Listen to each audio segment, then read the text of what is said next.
해설 종료 기념 특강도 그런 의미에서 우리가 한번 생각해 볼 것들이 있습니다. 자, 제가 기도하고 우리 시간 갖도록 하겠습니다. 주님 감사합니다. 하이델베르그 요리문답 오랜 시간 동안 교회를 통하여 증거할 수 있도록 도와주시고 또 교회 역사 속에서 참으로 개혁된 진리의 내용들을 또 잘 축적하고 있는 이 귀한 신앙 고백 요리문답을 통하여서 과거나 지금이나 또 앞으로 미래나 변함없이 우리가 알고 믿고 고백해야 될 우리의 신앙에 대해서 분명하게 깨닫게 하여 주시고 또 확신케 하여 주신 것 감사드립니다. 오랜 시간 동안 요리문답 해설을 진행했습니다. 처음 그 시간서부터 지금까지 함께 하신 주님 덕분에 또 무사히 잘 마칠 수 있게 되었고 또 이 신앙의 내용, 가르친 내용들이 각자의 마음속에도 남아 있겠지만 또 앞으로 저희 교회와 또 함께하는 여러 교회들에게 좋은 그런 개혁신앙의 자산으로 남을 수 있도록 또 좀 더 수고하고 애써야 할 일도 있습니다. 하나님, 오늘 시간에는 하이델베르 요리문답을 그동안 함께 공부한 것들을 다시 한번 또 돌아보고 의미를 되새기는 시간을 가지려고 합니다. 이런 배움들을 통하여 우리가 조금씩 더 분명한 것들을 분별하고 확신하고 옳은 것을 향하여 나아갈 수 있는 그런 동기를 가질 수 있도록 도와주시옵소서. 모든 시간 주께서 함께 하시기를 바라며 예수님 이름으로 기도드리옵나이다. 아멘. 자, 오늘은 여러분이 전해드린 이제 교환이 있을 거예요. 교환 보시면서 함께 나누도록 하겠습니다. 자, 하이델베르그 요리문답 해설을 지난 시간에 말씀드린 것처럼 약 5년 정도 걸렸어요. 2019년 9월 달에 시작을 해서 2024년 9월에 마쳤으니까, 그렇죠? 147회, 147주 동안 여러분들에게 해설을 전해드렸습니다. 어떻게 보면 참 긴 시간인데요. 우리 교회의 한 가지 좋은 특징이라고 한다면 한 번 시작하면 끝을 봅니다. 시간이 걸려도 끝까지 하게 되는데요. 하이델베르 요리문답도 그렇게 지나왔습니다. 그러니까 제가 이렇게 하면서 많은 생각을 했는데 그러면서도 이걸 마치게 되면 어떻게 할까 이렇게 생각하다가 그냥 끝내는 것보다는 여러분들하고 함께 이렇게 한번 정리하는 시간을 갖는 게 좋겠다 생각이 들었습니다. 아마도 이제 처음부터 시작하신 분도 있지만 또 중간부터 하신 분도 있고 또 끝부분에 참여한 분들도 있고 그러니까 아마 이런 시간이 도움이 될 거라고 생각이 들어요. 자, 그래서 오늘은 하이델베르그 요리문답 해설 종료 기념 특강으로 여러분과 함께 하도록 하겠습니다. 자, 먼저 이제 이 우리 하이델베르그 요리문답을 얘기할 때 이 하이델베르크라고 하는 이 도시명을 따온 것이기 때문에 우리가 이 도시를 좀 생각해 볼 필요가 있는데, 혹시 하이델베르그 가보신 분 손 들어보세요. 갔다 와보신 분. 우리 네 사람. 그죠? 내가 소개해서 갔었잖아요. 그죠? 신혼여행으로 갔었어요. 저기는. 신혼여행으로. 고생 엄청 했습니다. 준비 안 하고 가서. 그러나 신혼여행 가서 하이델베르그를 방문했었어요. 하이델베르그 참 아름다운 곳입니다. 저도 이제 가봤는데 제가 방문한 여러 세계 도시 중에 손꼽으라고 한다면 하이델베르그가 아마 탑3 안에 들어올 것 같아요. 다시 한번 가고 싶은 도시가 있다고 한다면 아마 탑2 정도는 들어갑니다. 그만큼 참 아름다운 도시인데요. 근데 이 도시에 어떤 추억이 있냐면 우리 개인의 추억을 뛰어넘어서 교회사적으로 대단히 중요한 우리가 기억해야 될 사건이 있었던 것이죠. 이 그림에 보니까 이제 하이델베르그 그 과거에 이 16세기죠. 16세기 하이델베르그의 그 지형의 지도고요. 우측에 보면. 자, 하이델베르그 어디 있는지 좀 잠깐 볼까요? 여기 왼쪽 그 독일 사진, 독일 지도를 보시면 유럽 지도죠.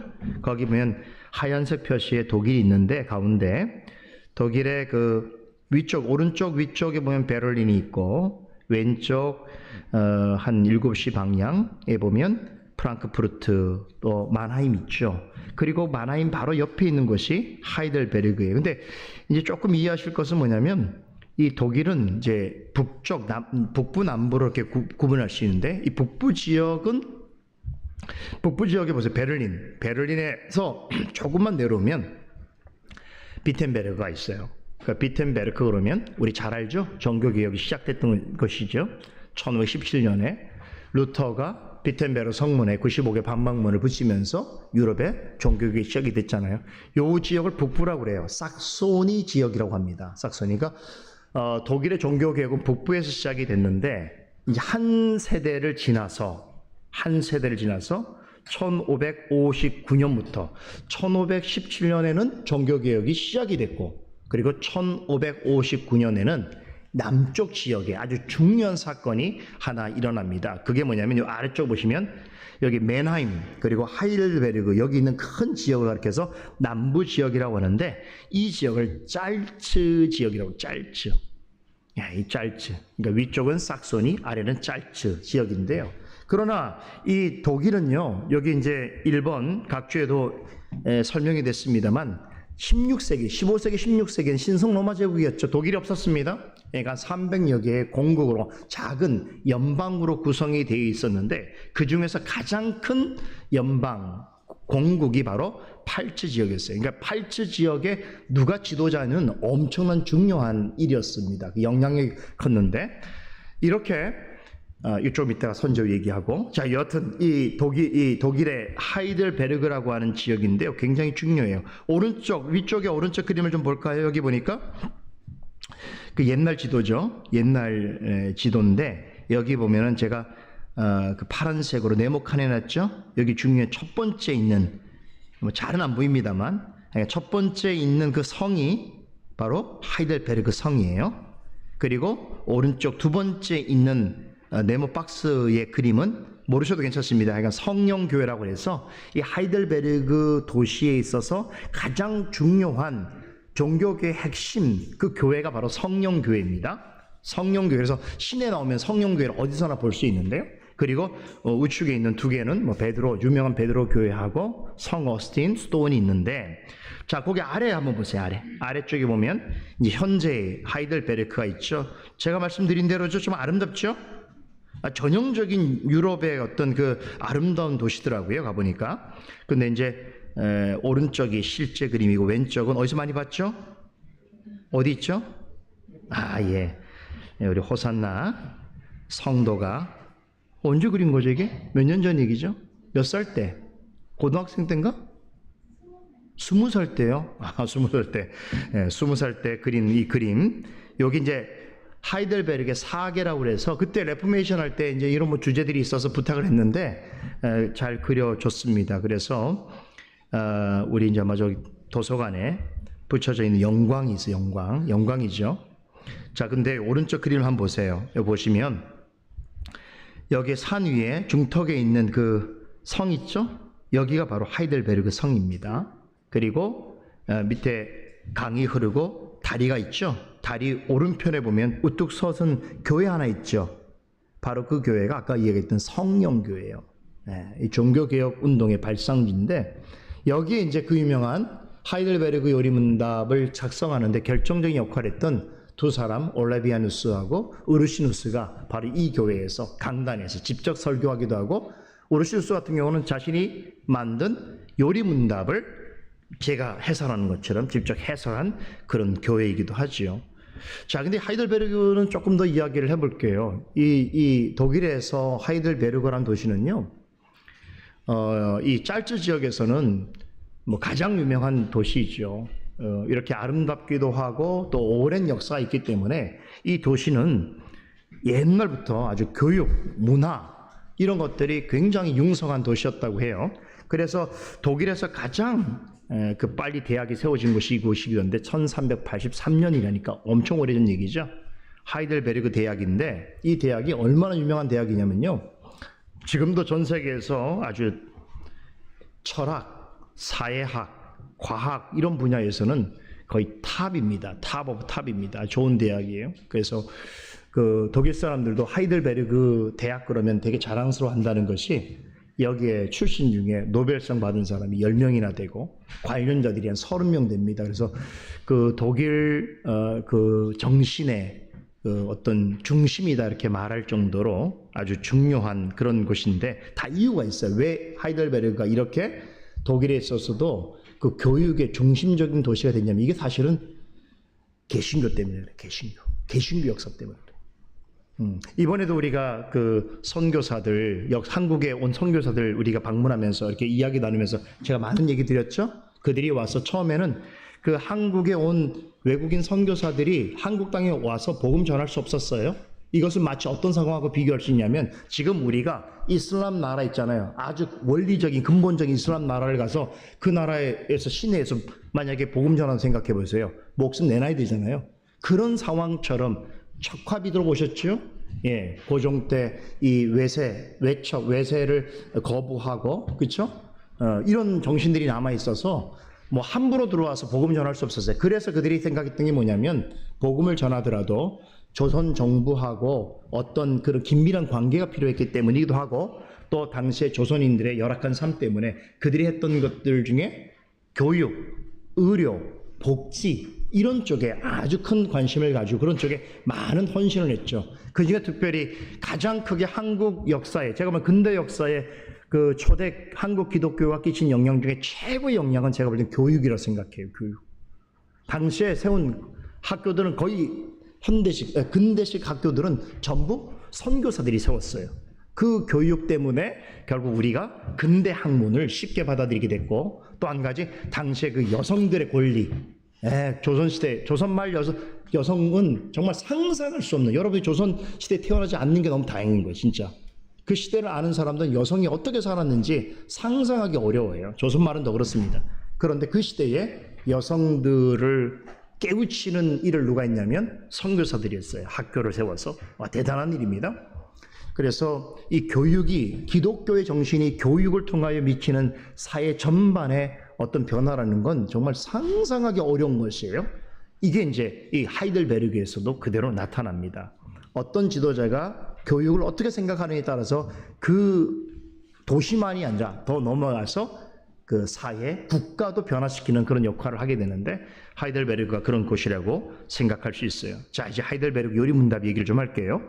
자, 하이델베르크 요리문답이 이제 어떻게 작성이 되는가 하면 여기에 뭐 여러 사람들이 있지만 다 설명할 수 없으니까 아주 중요한 한 사람을 이야기하자면 바로 프리드리 3세입니다. 프리드리 3세.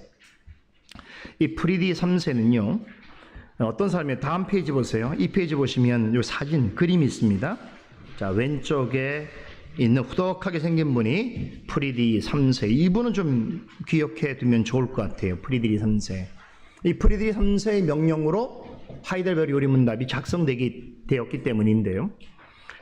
사실 이분은 전혀 세상 정치에 관심이 없었던 분입니다. 이제 그보다 앞서서 있었던 사람이 바로 오토 하인리히라고 하는 선제우인데, 자, 선제우 얘기 좀 할게요.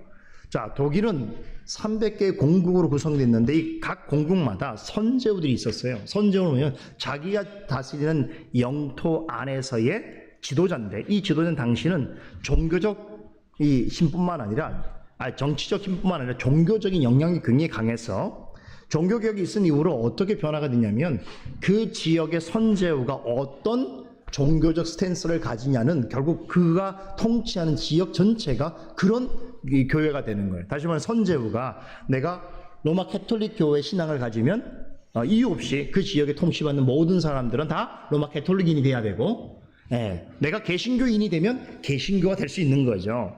자, 그런 형태였는데 이 선제우라고 하는 사람은 실제로 300개 선제우가 있었지만 다 영향력이 있었던 건 아니고 독일의 단 7개의 큰 지역의 선제우만이 바로 신성 로마 제국 황제를 뽑을 수 있는 선택권이 있었어요. 7명이 모여서. 그러니까 이 7명은 엄청난 파워를 가지고 있었다 이렇게 보면 됩니다. 자, 그런데 이 프리드리 3세는 처음에는 아무런 정치에 관심이 없었는데 그러다가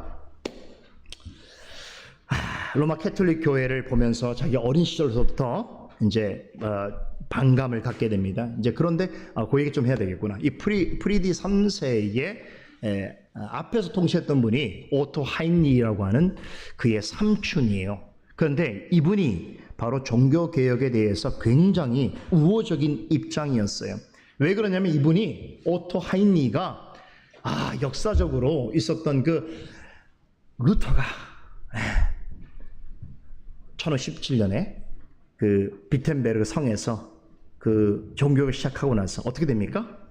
칼 5세 황제가 부르죠. 어디로요? 보름스 국회로. 그래서 1521년에 틀린 거 몰라요. 너무 신경 쓰지 마세요. 제가 생각하는 대로 얘기할 테니까 너무 또 이런 걸 또 지금 뒤지는 분들이 있을 거야. 그거 알아서 하시고. 여하튼 간에 몇 년 후에 보름수 국회를 가게 돼요. 근데 보름수 국회에서 어떤 일이 벌어졌어요? 좀 다 아시잖아요. 그죠? 보름수 국회에서 이제 루터를 파문시키려고 하니까 거기 루터가 혼자 다 당당해 서갖고 이제 이거 하나님 외에는 자기를 아무로 할 수 없다고 막 이렇게 하지 않습니까? 바로 그 현장에 누가 가 있었냐면 오토 하인리히가 있었습니다. 그래서 그 오토 하인리히가 그 당당한 루터의 모습을 보고 너무 감화를 받습니다. 그래서 루터가 가지고 있는 그 신앙, 다시 말하면 개신교 신앙을 이제 가져다가 자기가 다스리는 팔츠 지역에 이제 수용을 하게 된 거죠. 그래서 이제 루터교를 신봉자가 됐던 것이고 팔츠 지역의 교육법을 제정하기도 하고요. 또 루터의 루터 하면 누굴 생각해야 되면 항상 우측에 있는 멜랑흐톤을 생각해야 되는데 루터의 계승자이면서 친구이면서도 루터의 생각 전체를 체계화한 대단한 인물이죠. 독일의 당시 벌써 이미 독일의 교육 정책, 교육의 모든 커리큘럼을 다 만든 분이 바로 멜랑흐톤이에요. 그래서 당시에 유럽사에서 멜랑흐톤은 천재 중에 천재로 생각하시면 했던 분인데 이 분을 초청을 해서 하이델베르그 대학의 개혁을 시도하기로 했습니다. 그러니까 이런 것들을 다 판을 깔아놨어요. 그런데 아무런 그 정치에 관심이 없었던 프리드리 3세 조카인데 이 오토 하인리히가 52세인가 죽어버려요. 갑자기 죽습니다. 그러니까 지금 자기의 후대를 이끌어갈 사람이 없잖아요. 그러다가 생각한 사람이 뭐냐면 자기 조카인데 조카가 지금 어디가 있냐면 저기 쫓겨서 먼 곳에 낡은 성에서 살고 있어요. 가족들과 산지 한 20년이 됐어요. 왜 쫓겨났냐면 아버지한테 쫓겨났어요. 아버지는 계속 요구하는 거예요. 네가 이제 이 나라를, 이 지역을 다스려야 되는다니까. 아빠 저는 관심이 없어요. 그러다가 한 여인 만나서 그냥 몰래 결혼을 하고 그리고 로마 신앙을 버려버렸습니다. 거기에 화가 난 아버지가 그를 먼 곳에 낡은 성에 가둬버렸어요. 그래서 그 성에서 한 20년 동안 마리아라고 하는 여인하고 함께 살게 했는데 근데 뛰어난 거면 마리아라는 여인이 브루텐바르그라고 하는 지역에 그 제후의 딸인데 근데 이 여인이 기독교 신앙이 독실한 사람이었어요. 그래서 프리드리 3세하고 그 남들이 신경 쓰지 않는 낡은 성에서 뭐 하냐면 둘이서 애 낳고 가르치고 하는 일을 해요. 그래서 11명의 자녀를 낳고 그 성경 공부를 하면서 개신교인이 돼버립니다. 그러다가 갑자기 삼촌이 죽고 나서 이제 대를 이을 사람이 필요해서 순차적으로 이 사람이 이제 다음 되기 때문에 선제후를 요청했는데 그래서 갑작스럽게 선제후가 된 사람인데요. 근데 이 사람이 놀라운 일들을 많이 합니다. 삼촌이 이룬 그 개신교, 다시 한번 루터 교회의 그 바탕 위에 이제 큰 건물을 세우는 역할을 프리드리 3세가 하게 되는데요. 그 프리드리 3세가 와서 팔츠 영내에 신앙적인 일치를 위한 새로운 요리 문답을 작성하도록 명령을 내리게 됐다는 것이죠. 이제 선제후로서 그 지역을 다스리려고 하면 가장 중요한 게 뭐냐면 자신이 다스리는 사람들의 어떤 그 정신적인 이념이 일치를 해야 되는 거예요. 특별히 종교적인 일치는 되게 중요한 거예요.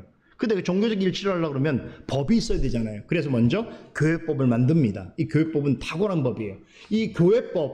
이 교회법이 나중에 이제 화란으로 네덜란드로 가서 네덜란드 교회법이 됩니다. 아주 중요한 법인데 여하튼 우리 교회사 속에서 우리 개혁교회가 추구할 수 있는 그 법의 어떤 정신을 잘 만들어놨어요. 똑똑한 사람인 거죠. 그리고 또 한 일이 뭐냐면 야 내가 이걸 잘 다스리려고 그러면 신앙적으로 통일을 해야 되는데 나는 로마 캐톨릭은 잘못되다고 생각해. 그런데 내가 생각하는 건 우리 삼촌처럼 난 루터교를 따르긴 하지만 루터교로서는 부족한 게 있어. 왜 그러냐면 성찬 논쟁을 당시 하이델베르그 대학에서 열게 되는데 그때 여러 지역에 있는 학자들이 와서 성찬 논쟁을 하는데 루터파가 있었고요. 네. 그리고 여기에 개혁파가 있었습니다. 그 엄청난 논쟁을 하는 것을 프리드리 3세가 지켜보게 되면서 개혁파의 이 성찬 이론이 훨씬 더 성경적이구나 하는 것을 깨닫게 돼요. 그러니까 자신은 루터파의 입장에 있지만 신앙적으로는 개혁파의 입장을 서게 되는 거죠. 그렇죠? 그래서 사실은 멜랑이톤하고 매우 가깝게 지내면서도 또 다른 개혁자들을 찾아보게 됩니다. 주위에. 그리고 자신이 속해 있는 그 하이델베르그 지역의 그 대학의 교수로 모셔오게 됩니다. 굉장히 훌륭한 사람이에요. 그래서 이제 요리문답을 작성하게 되는데, 자, 말씀드린 대로 이 요리문답은 자신이 다스리고 있는 영토 안의 사람들의 신앙적 일치를 이루기 위한 굉장히 중요한 작업이었던 거예요. 그래서 예를 들면 이제 루터교도 있어요. 루터교는 뭐가 있냐면 아우구스부르크 신앙고백이 있어요. 근데 그 아우구스부르크 신앙고백의 일부 내용은 프리드리 3세로서는 받아들이기 어려웠던 거예요. 왜냐하면 개혁파들이 강조하는 이 성찬 논리가 훨씬 더 성경적이기 때문에 그러니까 그걸 그대로 수용하기보다는 오히려 좀 더 나은 신앙고백을 만들어야 되겠다라고 하는 생각을 갖게 된 거죠. 그래서 이제 그 신앙고백 작성을 하기 위해서 뭡니까? 인재들을 불러 모아야 되겠죠? 그래서 불러 모은 사람 중에 여기 사진 보세요. 두 번째 보면 여기 두 분 있죠. 카스파르 올레비안스와 자카리우스 우르시누스라고 하는 분이에요. 대단한 분을 불렀어요. 자기보다는 뭐 어린 사람이지만 왼쪽에 올리비아누스는요 착함이 프리드리 3세하고 특별한 우리 같으면 이제 세상 말로는 인연이 있는 사람이에요. 왜 그러냐면 이 올레비아누스는요 원래 프랑스 출신으로 프랑스에서 유학하고 있는 동안 프리드리 3세가 자기 아들을 거기 보냅니다. 같이 학교 생활 하다가 글쎄 여름날 별장에서 물놀이 하다가 둘이 빠져버렸어요. 물에 깊은 물에 빠졌어요. 그러니까 이 프리드리 3세의 시종이 팍 들어가서 확 수영해서 한 사람을 건져내왔어요. 건져내와서 근데 한 사람은 못 건지잖아요. 안타깝게 한 사람 죽었어요.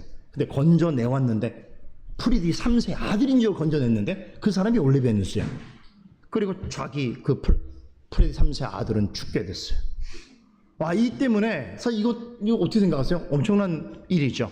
그런데 이 일 때문에 사실 프리드리 3세가 이 올레비아누스를 자기 아들처럼 생각하게 됐고, 그리고 이 올레비아누스는 그 이후에 프랑스의 위그노들의 신앙 영향을 받아서 개혁파 입장에 서게 됩니다. 그래서 어딜 가냐면 제네바에 가죠. 제네바에서 직접 칼빈을 만나고 그리고 베자를 스승으로 해서 공부를 하게 됩니다.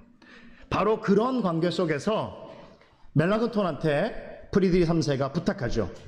참 지금 우리 이 하이델베르그 이 대학을 개혁시킬 만한 좀 젊은 소장파, 뛰어난 젊은 소장파 학자를 좀 부탁합니다. 그랬더니만 멜랑크톤이 저 제네바에서 공부하고 있는 올레비아누스라고 있는데 라고 하니까 나중에 보니까 아는 사람인 거죠. 자기 아들처럼 생각한 사람이죠. 그래서 이제 하이델베르그에 오게 됩니다. 그리고 나중에 하이델베르그 대학에서도 교생활했지만 말씀드린 성령교회에서도 담임 목회를 하게 되죠.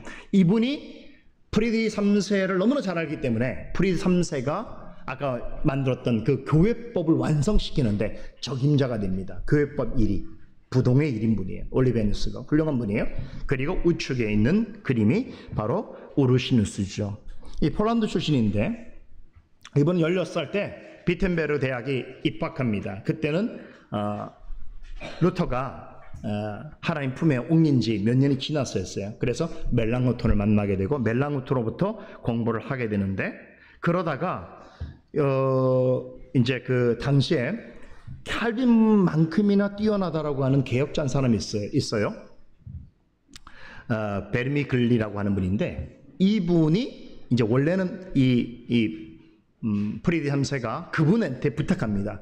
당신이 참 대단한 개혁자니까 당신이 와서 좀 이 하이델베르그를 좀 개혁해 주세요. 그러니까 내가 나이가 많고 이제는 더 이상 제가 옮길 수 없으니까 제가 알고 있는 한 제자를 소개하겠습니다라고 해서 소개해 준 사람이 바로 우르시누스예요. 그래서 우르시누스가 무려 25살 때 하이델베르그로 와서 하이델베르그의 종신 교수가 됩니다. 교의학을 가르쳐요. 대단한 거예요, 이거는.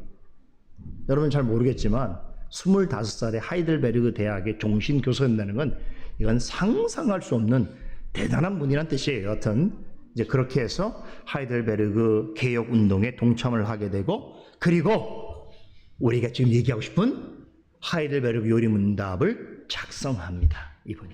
물론 지금까지도 개 논쟁이 돼요.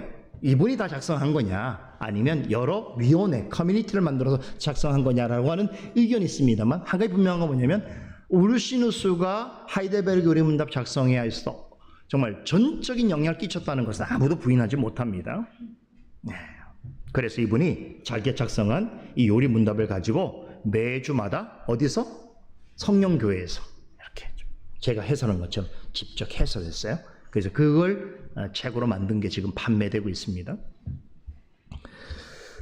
자, 다음 페이지 보세요. 3페이지 보시면, 자, 그러면서 프리드리 3세가 이 종교개혁에 얼마나 뜻이 깊었냐면, 당시 그냥 단지 자신이 정치가로서의 어떤 그런 입지로서 그런 필요성을 요구한 것이 아니라 진짜로 자신이 통치하는 지역의 모든 사람들이 바른 신앙을 갖기를 원했는데, 그래서 이 요리문답, 하이델베르 요리문답에 서문을 자신이 씁니다.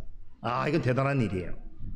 이 프리드리 3세라는 사람이 얼마나 그 종교개혁을 열망했고 또 자신이 다스리는 사람들을 사랑했는지를 우리 함께 보십시다. 자, 한번 보세요. 여기 아래 보시면 그 하이델베르그 요리문답 서문 보세요. 3페이지 아래 보이죠?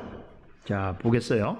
이분의 마음을 좀 우리가 읽어야 되는데, 자, 여기 보면 첫 번째 단락에 보면 이게 이제 누구에게 쓴 거냐면 시찰, 감독, 목사, 설교자, 교회와 학교의 직원 모두에게 하나님의 은혜가 임하기를 바라며 라면서 다음과 같은 사실을 알립니다. 이제 선제로서 자신의 뜻을 이야기하는데, 여기 보니까 짐은 하나님의 말씀이 훈계하는 것에 귀를 기울이고 자연적인 의무와 관계에 매여 있음을 인정하면서 하나님께서 부여하신 직분과 지위와 통치권을 단지 시민들의 평화롭고 안정된 상태나 도덕적이고 성실하고 정결한 기쁨과 행실을 세우고 확립하는 데에만 사용하지 않고, 이게 중요한 거죠. 자신이 그래도 되는데 그렇게만 하지 않고 무엇보다도 그들이 전능하신 하나님을 진정으로 경외하도록 이끌고 주님의 구원의 말씀을 모든 도덕과 순종의 유일한 기초로 깨닫게 하는 데에 끊임없이 사용할 의무감을 갖겠다는 거예요. 이 선제로서 보통 정치만 해도 되는데 그게 아니라 뭐예요? 종교적으로도 바른 그런 가르침들을 내가 살아가는 시민들과 나누고 싶다는 거예요. 종교계의 열망이 뜨거운 분이었어요. 그러면서 이제 감사하는 거죠. 자기 앞에 있는 선대 사람들 보세요. 거기 첫 파라그래프에 한 4번째 보면 짐이 이 자리를 물려받을 때 지금은 고인이 된 짐의 삼촌 누구예요? 아까 얘기했죠? 오토 하이니. 그렇죠? 존경하는 선임자인 팔치, 백작과 선제우들, 이런 분들이 역할을 한 것에 대해서 대단히 감사하다. 아주 지혜로운 거죠? 치하를 합니다. 그러니까 이런 정신이 있어야 돼요. 우리가 가지고 있는 신앙은 우리 것이 아니에요. 위에서 물려받은 거니까 물려주신 분들에게도 감사의 마음을 표현합니다. 다음 패러그래프 보면 이제 개혁의 필요성에 대해서 이야기하는데, 위에서 한 3번째 줄부터 볼까요? 이 시대가 요구하는 것을 따라서 그것을 개선하고 개혁하고 견고하게 확립하려 하노라. 그러면 짐은 방년의 젊은이들, 그러니까 젊은 어리거나 젊은 청소년 청년들 얘기하는 건데, 짐의 선제후령의 학교와 교회에서 기독교적 교훈을 아무렇게나 가르치거나 도무지 가르치지 않는 점에서 심각한 결핍이 있음을 발견하였노라. 이게 개혁의 필요성이죠. 그러니까 기독교 교훈이 바로 아주 필요한데 그것이 올바르게 전달되지 못한 것에 있어서 심각한 결핍이 있었다는 얘기죠. 왜 그랬을까요? 이게 교육을 제대로 받는 교사가 없었던 것이고 또 올바른 목사가 부족했던 것이겠죠. 그래서 이런 것들을 개선하기 위해서 어떻게 해야 될지를 생각하게 된 거예요. 다음 내용 보세요. 어느 곳에서나 밑줄 친 부분 체계적으로 가르치는 일이 없고 순전하고 신실하고 통일성이 있는 요리문답으로 가르치는 것은 하나도 없으며 각 사람이 자기 자신의 계획이나 생각을 따라서 가르치는 것을 목도하노라. 여기에서부터 갖가지 큰 악들이 나올 뿐 아니라 무엇보다 젊은이들이 하나님을 경외함도 모르고 그분의 말씀을 아는 것도 없이 자라나고 있을 뿐 아니라 그들이 통일된 교육을 받지 못하며 잡다하고 불필요한 질문들과 가끔은 그릇되고 적대적인 교훈으로 짐지어지는 것을 목도하노라. 여러분, 이게 왜 이 통일된 이런 교리나 요리문답이 필요한지에 대해서 좀 정확하게 말했죠. 그러니까 우리가 이런 게 없으면 어때요? 각자 생각, 자기 소견대로 생각하는 거예요. 그렇죠? 성경이 중요하다고 얘기하지만 성경을 어떻게 해석하는 것이 올바른 것인지 모르는 사람들은 다 자기 마음대로 해석하게 되는 거죠. 그렇죠? 그러니까 여러분, 좋은 교과서에는 좋은 참고서가 따르게 돼 있단 말이에요. 그렇죠? 이 좋은 참고서가 있어야 교과서를 제대로 이해할 수 있는 것처럼 우리 성경도 그런 게 있단 말이에요. 그래서 좋은 참고서를 만들어서 모두가 이 좋은 교과서인 성경을 올바르게 이해할 수 있도록 돕는 일에 내가 힘을 써야 되겠구나라고 해서 자기 갖고 있는 권력의 파워를 자신만을 위해 사용한 것이 아니라 그 자신이 통치하는 모든 지역이 대단히 놀라운 거면 독일에서 유일합니다. 8지역이 가장 큰데 독일에서 8지역이 아무리 커도 다른 지역이 전체에 따라 비교하면 작은 지역이죠. 그런데 이 지역에서만 오직 독일은 루터교인데 근데 개혁교회의 정신이 되는 이 신앙 고백이 나오는 거예요. 이거 대단한 역사예요. 독일하면 뭐예요? 루터잖아요. 루터하면 뭐예요? 루터교회거든요. 그런데 이게 독일 전반적으로 사실 뭐라고 할까 주류인데 거기에서 한 지역에서만 놀랍게도 전 역사 속에서 가장 개혁된 교회가 추구하는 신앙 고백이 작성되었고 그것이 다른 지역에 영향을 끼쳤다는 건 이거 참 해석하기 어려운 하나님의 섭리입니다. 독일 사람인데. 자, 이렇게 이런 의도를 가지고 했다는 거 기억하시고 한 번 더 볼까요? 다음 패러그래프 보시면 그래서 이제 세속적이거나 영적인 직분들 통치와 가정의 훈육은 다른 방법으로 유지할 수 없겠노라 라고 하면서 권징과 권위에 대한 순종과 다른 모든 덕목들이 신민들 사이에서 증가하고 풍성해지도록 하려면 일단 중요한 게 뭐냐면 젊은 이들이 어려서부터 무엇보다 거룩한 복음에 순수하고 통일된 교리와 하나님에 대한 참된 지식 가운데서 교육을 받는 것이 필요하다고 생각합니다. 대단하지 않습니까? 야, 16세기에 이런 것을 생각할 수 있는 통치자가 있었다는 건 놀라운 일이에요. 그래서 이 사람의 별명이 있어요. 경건한 자예요. 별명이. 그러니까 통치자인데 경건한 사람이에요. 경건하니까 이런 생각까지 하는 거예요. 권력이 있으니까 이런 일을 할 수 있단 말이에요. 그래서 요리문답 작성을 하는 것이죠. 자, 이렇게 해서 쭉 내려갑시다. 내려가 보면 맨 아래 패러그래프에 보면 감사 마음으로 이런 요구를 합니다. 자, 밑줄 친 거 보세요.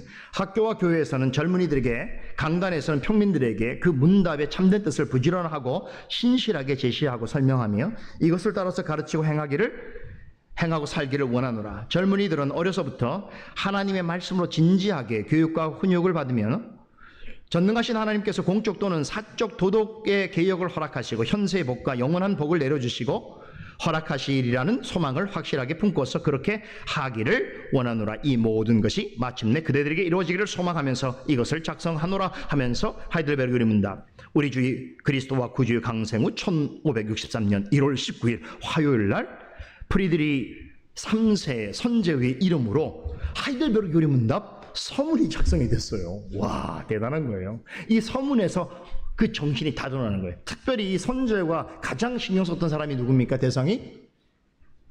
지금 장년 성도 아니에요. 죄송해요, 노년 성도 아닙니다. 교회의 미래를 책임져야 될 어린이와 젊은이들이었어요. 그들을 어떻게 교육하느냐가 사실은 우리 짤즈 지역의 어떤 운명과 관련되었다고 생각한 거죠. 참 미래를 바라보는 그 눈이 각별한 분이다 이렇게 생각합니다. 이분의 관심은 결국 시대를 뛰어넘어서 그 지역을 뛰어넘어서 이제 보편 개혁교회의 가장 중요한 신앙 고백으로서 오늘 우리까지 전달되고 있다는 거죠. 우리가 뭐 이 16세기에 살았던 뭐 이분에 대해서 관심 있을 게 뭐가 있겠습니까? 뭐가 우리가 통하는 게 있겠어요? 그럼에도 불구하고 이 신앙 고백만큼은 이 낯선, 그죠? 벽 안에 외국인, 그것도 수백 년 전에 사람이 450년 전에 살았던 이 사람하고 우리하고 만나지잖아요. 그죠? 놀라운 일 아닙니까? 신앙과 진리 때문에 만나게 되는 거예요. 자, 그러면서 다시 위로 올라가서 하이델베르 요리문답 발행을 이제 1563년에 하고요. 그리고 팔츠 교회에서 이걸 받아들입니다. 그리고 여기 보세요. 사진을 보시면 3페이지 사진, 여기 하이델베르 요리문답 그 옛날 버전으로 속지가 있죠. 자, 왼쪽 보세요. 왼쪽 보시면 요리문답 표지이고 오른쪽이 속지인데 왼쪽에 뭐라 써 있어요? 위에 카테키스무스라고 써 있죠. 카테키스무스, 이 라틴어죠. 네, 이제 이 말이 카테기즘이에요. 캐티기즘 많이 들어보셨죠? 하이델베르그 이걸 영어로 하이델베르그 캐티기즘이라고 그래요. 이 캐티기즘이라고 하는 말이 헬라어 카테케오라고 하는 말에서 유래됐죠. 이 말의 뜻이 가르치다, 교육하다입니다. 그러니까 이 캐티기즘, 요리문답이라고 하는 것 자체는 뭘 얘기하는 거냐면 교회에서 성경에 관한 가르침, 교육하는 재료라고 생각하면 돼요. 그래서 옛날부터 가르치는 자를 가리켜서 카테키스트라고 말해요. 저 같은 사람을 카테키스트, 교육하는 사람, 그리고 배우는 여러분은 뭐라고 그럴까요? 카테큐멘이라고 말합니다. 이렇게 해서 하이델베르 요리문답이 작성이 되는데요. 다음 페이지 이제 5페이지 오십니다. 5페이지.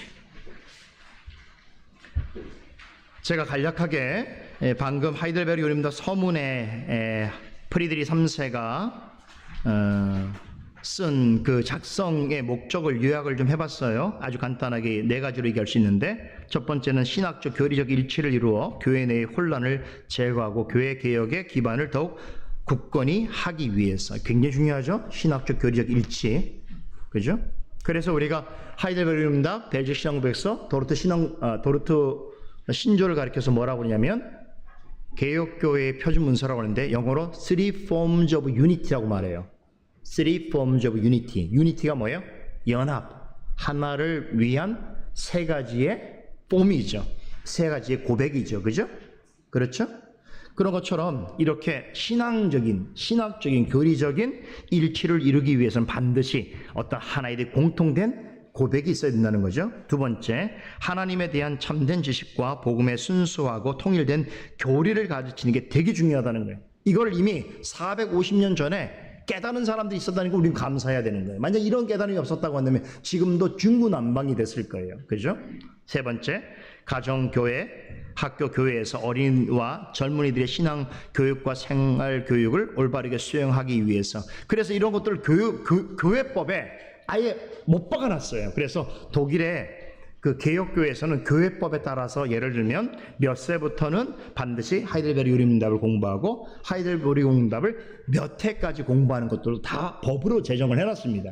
그래서 우리는 좀 다르죠. 우리는 그 법을 받아들인 교회가 아니기 때문에 제가 이렇게 오랜 시간 동안 이것을 자세하게 설명하지만 그 유럽에 있는 개혁교회들 같은 경우는 딱 52주 동안 해요. 딱 52주. 왜냐하면 이제 그 법이기도 하고 또 그렇게 해서 계속적으로 또 이렇게 하는 그런 부분이 있는데, 여하튼 중요한 건 뭐냐면 어린이들과 젊은이들의 신앙교육과 생활교육을 위해서 이렇게 법으로도 또 신앙고백으로도 만들었다는 게 굉장히 중요한 일이겠죠. 미래를 내다보는 거죠. 네 번째, 설교 사역을 위해서 설교 사역을 맡은 설교자들을 위해서도 이제 설교가 되게 중요한데, 여러분 설교라는 건 결국 그 설교자의 신학이 드러나는 거예요. 제가 성경을 해석한다는 것은 성경을 아무 때나 아무 방식으로 하는 게 아니라 제가 알고 있는 신학을 녹여내서 만드는 게 설교예요. 그러니까 무슨 설교든지 어떤 가르침이든지 다 거기에는 신학이 있단 말이에요. 그러면 중요한 게 뭐겠어요? 그 신학이 과연 좋은 신학이냐 아니냐의 문제겠죠. 그렇죠.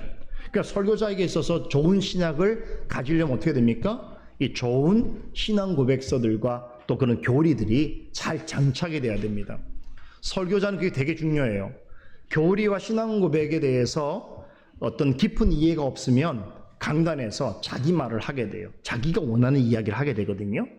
그래서 우리 개혁교회의 목회자들은 그 신앙 고백과 교리에 대한 이해가 깊을 수밖에 없어요.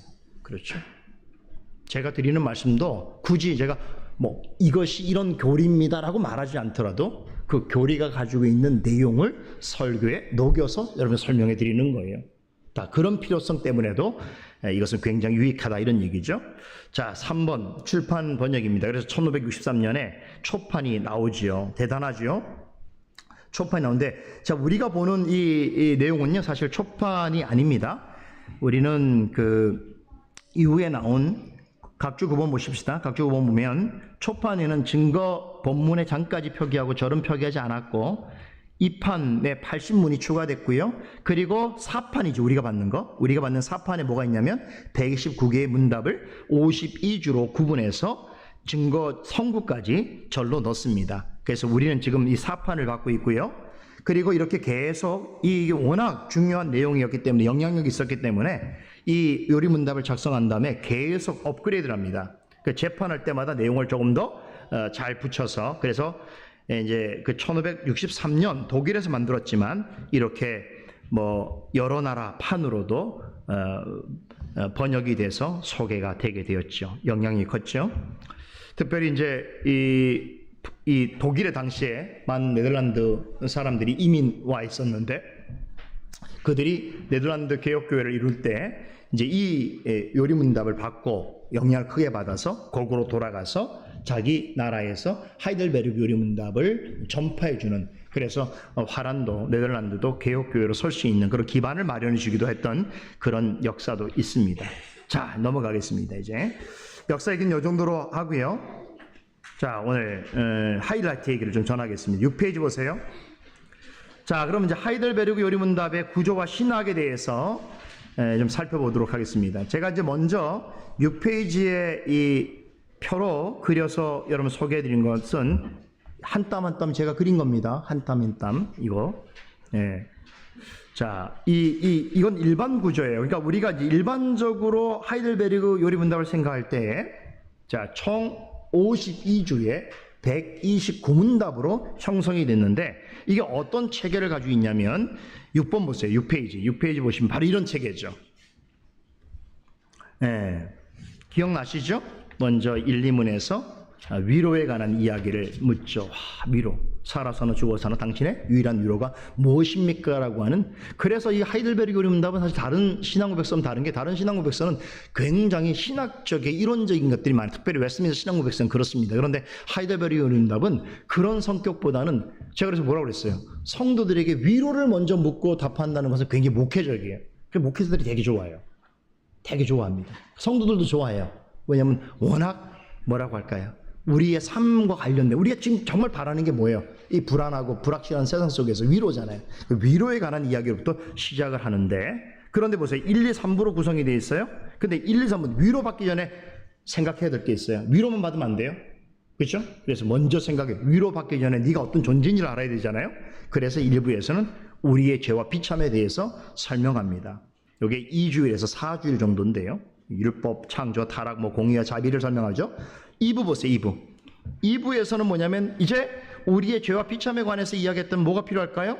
우리가 어떻게 구원받았는가라고 하는 우리 구속에 관한 이야기를 해야 되겠죠. 그래서 2부에서는 구속에 관한 이야기를 12문에서 85문까지 합니다.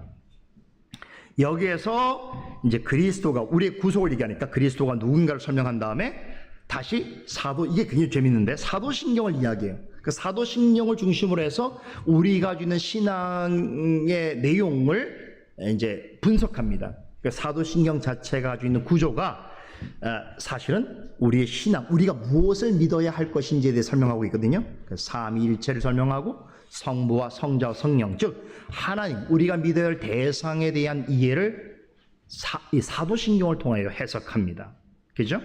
그리고 나서 성례에 관한 이야기를 하고 나서 우리에게 가장 가깝게 여겨지는, 우리에게 큰 감동을 줬던 내용은 또 3부죠. 3부에 보면 우리의 감사에 관하여서, 첫 번째 우리의 죄와 비참에 대해서, 두 번째 그런 상태에 있던 우리를 그리스도께서 구속하신 그 우리의 구속에 관하여서, 그리고 3부에 가게 되면 86문에서 129문까지 우리의 감사에 관해서 이야기하는데, 이 감사에 관한 이야기에서 핵심되는 내용이 두 가지죠. 십계명과 주기도문을 설명합니다.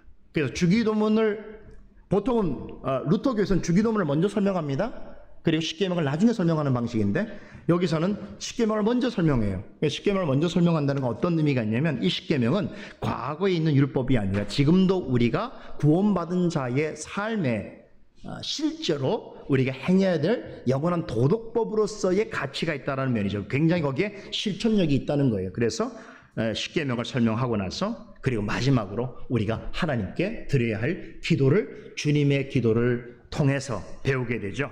그죠? 그래서 그 기도의 맨 끝이 뭐로 끝난다고 그랬어요? 지난 시간에? 아멘. 그렇죠. 아멘. 모든 게 정확하고 올바릅니다.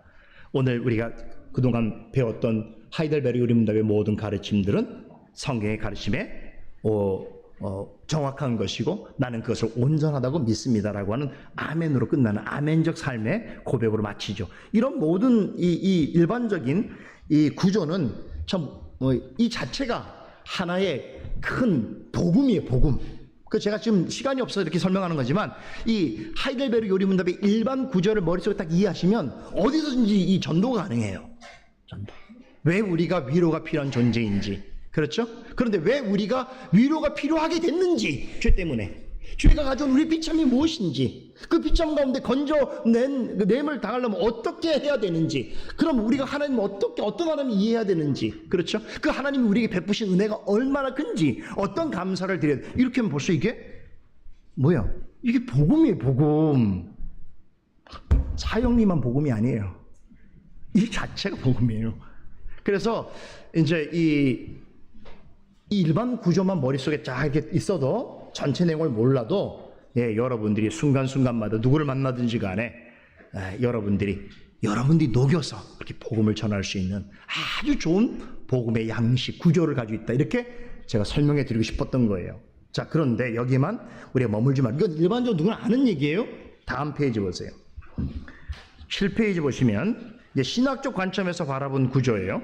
사실 제가 이걸 늘 생각하고 있었는데 하이델베르 요리문답 해설할 동안, 근데 이게 사실은 제가 이 아이디어를 갖게 된 거는 이미 이전에 제가 이 책을 봤기 때문에 그래요. 우리 책이 우리나라에서 번역된 건 얼마 안 돼요. 우리 교회도 있는데 도서관에 이게 아주 전에 있었습니다. 제가 외국에 잠깐 있을 때 이 책을 보게 됐는데 이게 이제 우리말로는 개혁주의, 각주 13번 보세요.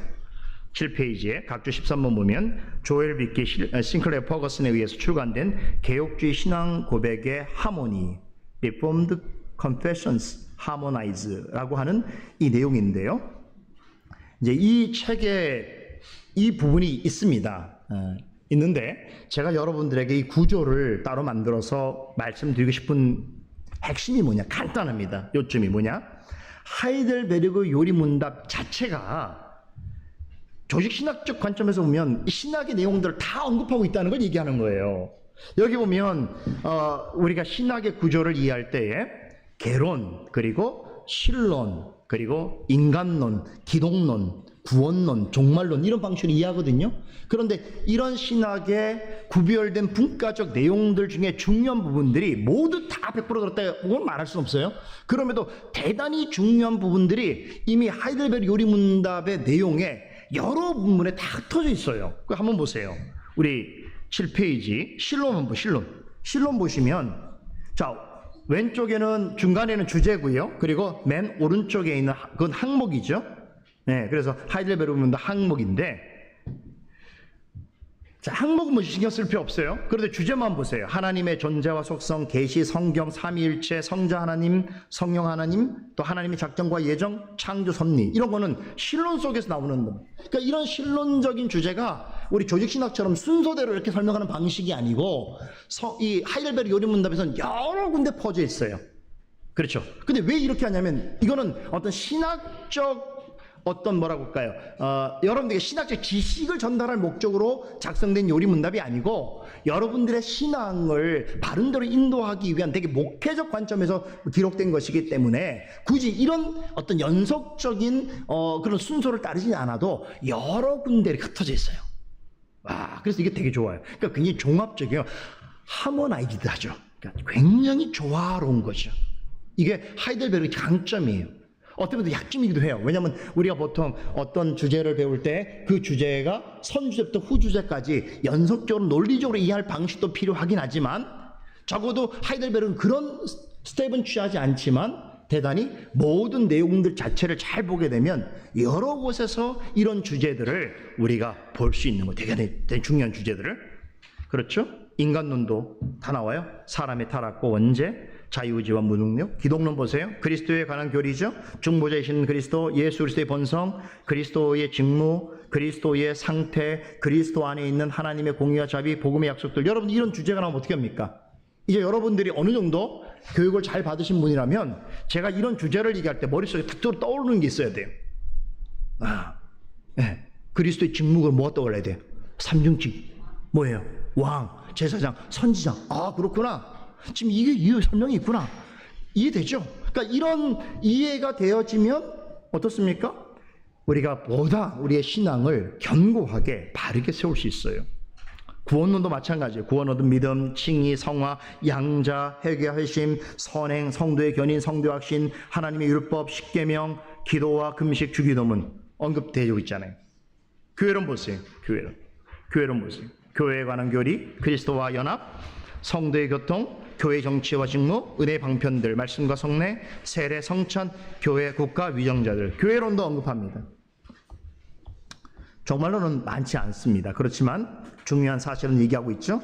죽음으로부터 부활, 최후, 심판과 영원. 자, 여기 한 가지 질문 던지죠. 이 신학적 관점에서 바라본 구조로 볼 때 가장 많은 양이 뭐예요? 어디에 많은 양을 할애하고 있어요? 어디? 구원론. 그래서 이 하이델베르그 교리는 굉장히 구원론적이에요.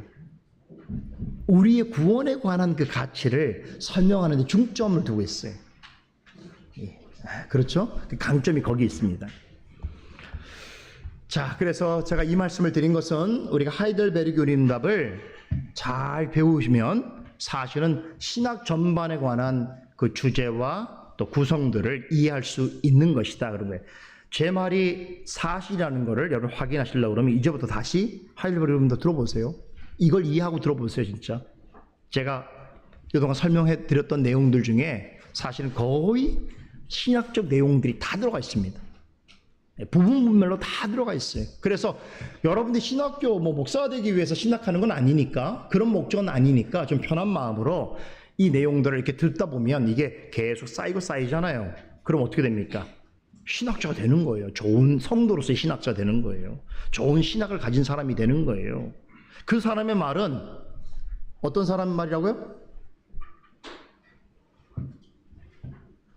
합당한 말을 하는 사람이에요.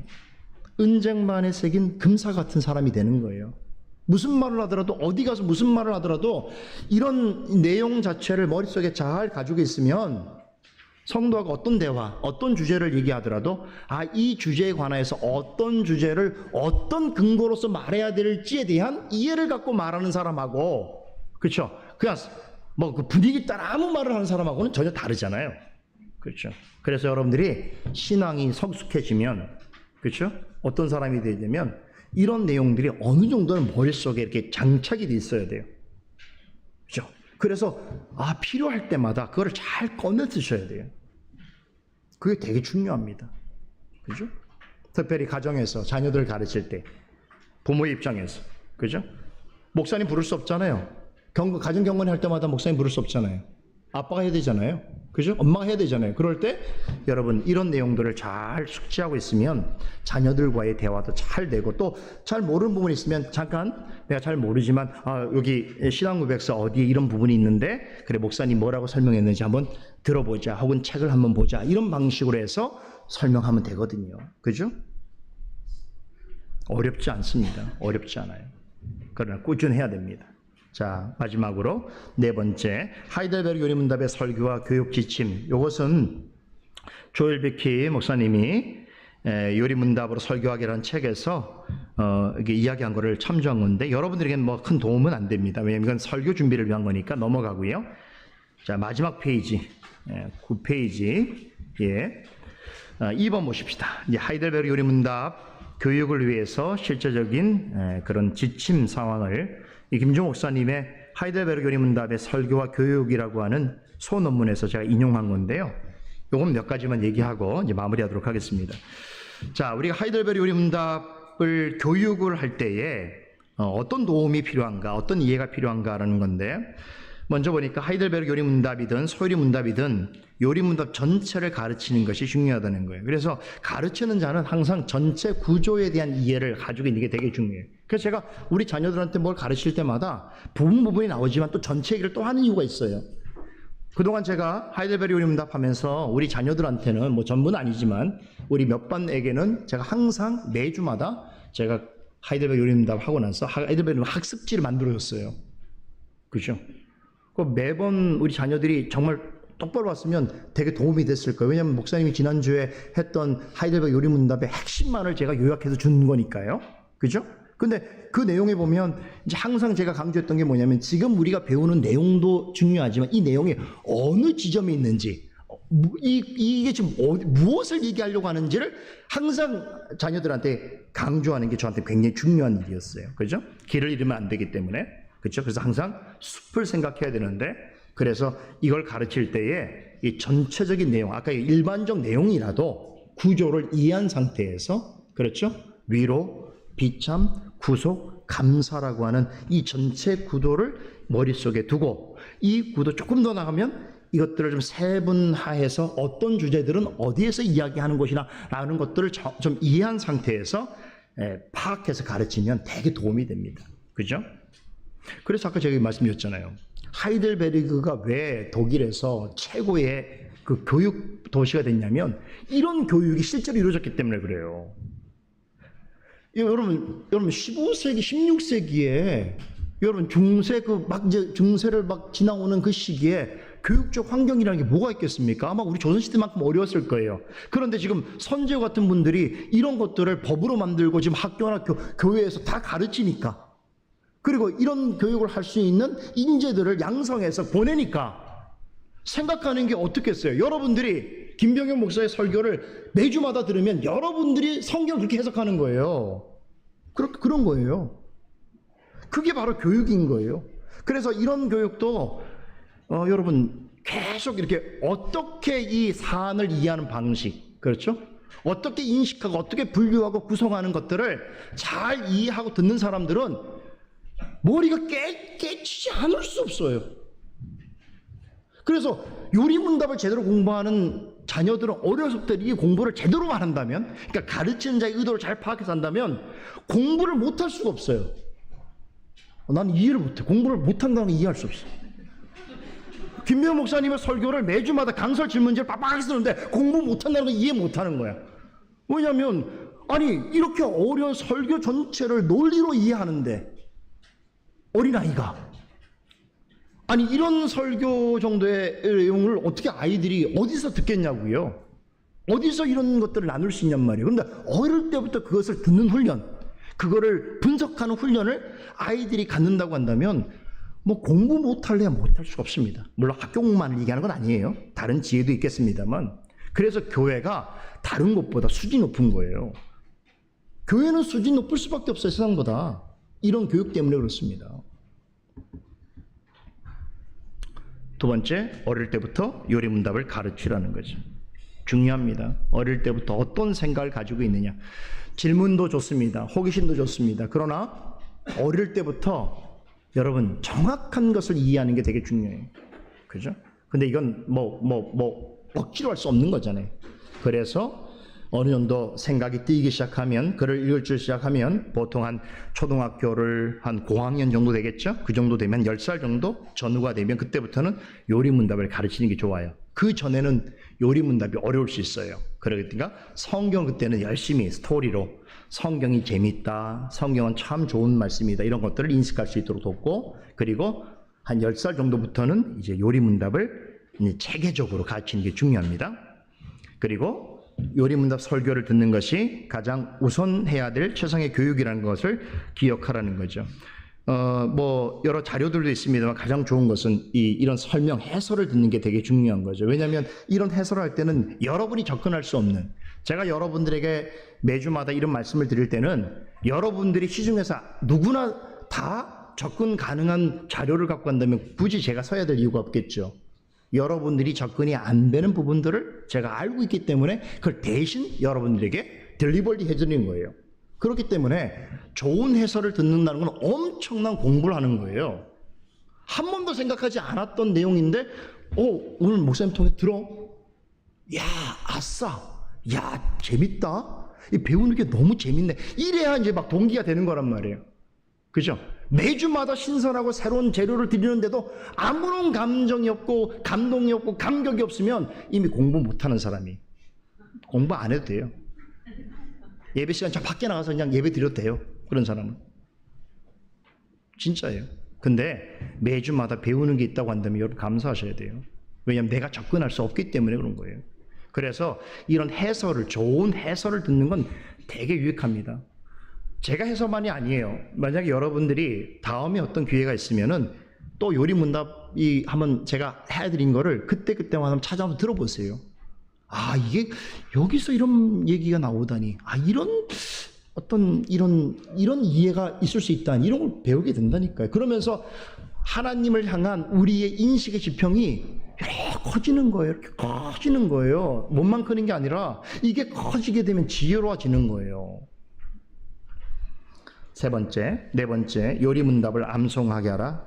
암송하기는 배우지도 못하는데 무슨 암송하라니. 어릴 때 암송하면 좋습니다. 어른 때는 시도하지 마시고요. 스스로 시험에 빠지니까.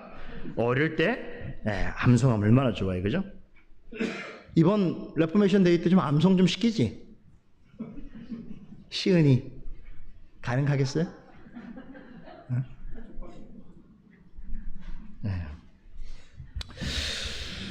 자, 수영이도 있구나. 수영이도 이제 암송 좀 할 수 있잖아요. 네? 한번 해보세요. 네. 시험에 빠지지 말고요. 5번째, 하이델베르 요리문답을 실천하게 하라. 우리가 배운 것도 실천해야 되겠죠. 6번째, 요리문답을 잘 가르칠 수 있는 교사를 양육하는 건 너무나 중요합니다. 교사.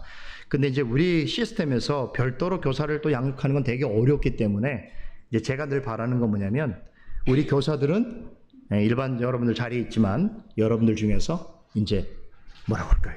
그 배움의 즐거움을 알고 그 배움이 이제 나눠주는 데까지 나타날 수 있는 그런 분들이 있어요. 다 있는 게 아니라 그런 분들은 좋은 교사가 될 자질이 충분히 있지요. 그런 교사를 확보하는 교회는 엄청 큰 자산이 있는 교회거든요. 특별히 아이들을 가르치는 데 있어서는. 그래서 전 부탁하기는 여러분 모두가 우리가 뭔가 배우면 이런 말 있잖아요. 배워서 남주자는 말이 있잖아요. 여러분이 잘 배워서 우리 교회 자녀들 또 혹은 내 자녀에게 좋은 교사가 되어야 되겠다 이런 생각을 좀 사명으로 소명으로 생각하면 좋겠다라고 하는 좀 바람도 전합니다. 마지막입니다. 어린이들과 젊은이들의 교리 교육을 위해서 기도하라죠. 기도하는 것도 매우 중요한 것이죠. 우리 교회가 이제 이런 정신을 가지고 이게 1563년에 만들어진 거니까 지금 얼마나 오래전 이야기입니까? 450년이 넘은 얘기잖아요. 그러나 여러분 하이델베르 요리문답 읽으면서 어떤 생각 드셨어요? 이게 오늘날 시대에 써놨던 거라고 말해도 아무런 이상한 것이 없었지 않습니까? 얼마나 놀라운 사실 아니에요? 우리가 이 시대에 조선 초기 정도 되나요? 그죠? 초중기 정도 되겠네요. 이 조선시대 때 아마 옛날 책을 가지고 우리 공부한다 그러면 얼마나 큰 거리감이 들겠습니까? 남의 나라에서 다른 사람이 만든 건데 왜 그러냐면 진리 때문에 그래요. 진리는 하나기 때문이란 말이에요. 그죠? 그래서 오늘 우리가 이것을 배우는 데 있어서 매우 의미가 있고 감사이다 이렇게 생각합니다. 앞으로 바람이 있다면 이제 다시 제가 할 겁니다. 하이델베르 요리문답을 다시 언젠가 그때는 이제 아마 52주로 할 거예요. 이제 이미 여러분 말씀을 드렸으니까 간략하면서 핵심적인 내용을 전달해도 가능한 수준이 되었다고 생각하니까요. 이런 내용을 오늘 이 시대에 우리가 배울 수 있다는 것에 대해서 여러분이 감사한 마음을 갖기를 바라고 또 이런 좋은 자산들을 보세요. 오늘날 어느 교회들은 교회를 부흥시키거나 또 사람들을 모으기 위해서 각종의 여러 가지 프로그램들을 사용하는 거 아시잖아요. 근데 저는 저는 폄할 생각은 추호도 없어요. 가능한 일이고 또 할 수 있으면 좋습니다. 그런데 뭘 놓치면 안 되냐면 교회 역사 속에서 가장 검증된 프로그램이 우리한테 있잖아요. 이걸 버리면서 다른 걸 찾는 건 제가 볼 땐 지혜롭지 않아요. 이것도 하고 저것도 하면 좋겠지요. 그런데 우리에게는 교회 역사 속에서 가장 검증된 개혁된 신앙 고백들이 여기에 다 담겨 있어요. 여기. 굉장한 일이에요. 이게 얼마나 큰 보안인지 몰라요. 여담 하나 말씀드리고 제가 이제 마무리하겠습니다. 그래서 이거를 우리 교회에서 만들어서 이렇게 하잖아요. 목사님들 올 때마다 이거 다 탐내요. 지지난주에는 연락도 왔어요. 경상도에서. 목사님, 자기가 이거 찾았는데, 이런 걸 찾았는데 어디 가서도 찾을 수 없는 걸 솔리데오 글로리아 교회가 있다는 걸 듣고 충격을 받아서 저한테 이거를 좀 만들어서 자기가 쓸 수 없냐고 이렇게 저한테 부탁했어요. 근데 그 목사뿐만 아니라 여러분이 그런 마음을 가지고 있다고 얘기하더라고요. 그래서 제가 그 얘기 들으면서 우리 교회가 작지만 소중한 일을 하고 있구나. 그리고 여러분들이 그 부분을 이제 알아가고 있구나라고 하는 그런 감사한 마음도 들었습니다. 이 신앙고백서 너무 중요해요. 여기 보화가 다 들어있어요. 앞으로도 이 내용들을 더 배워갈 텐데요. 이 하이델베르 요리문답 우리가 그동안 배운 것을 또 근거로 해서 조금 더 하나님의 올바른 삶의 세계로 나아가도록 하겠습니다. 그동안 하이델베르 요리문답 해설에 마음으로 함께해 주시고 또 열심으로 참여해 주신 여러분들에게 진심으로 감사를 드립니다. 왜냐하면 여러분들이 있었기 때문에 제가 할 수 있는 일이고, 그렇죠?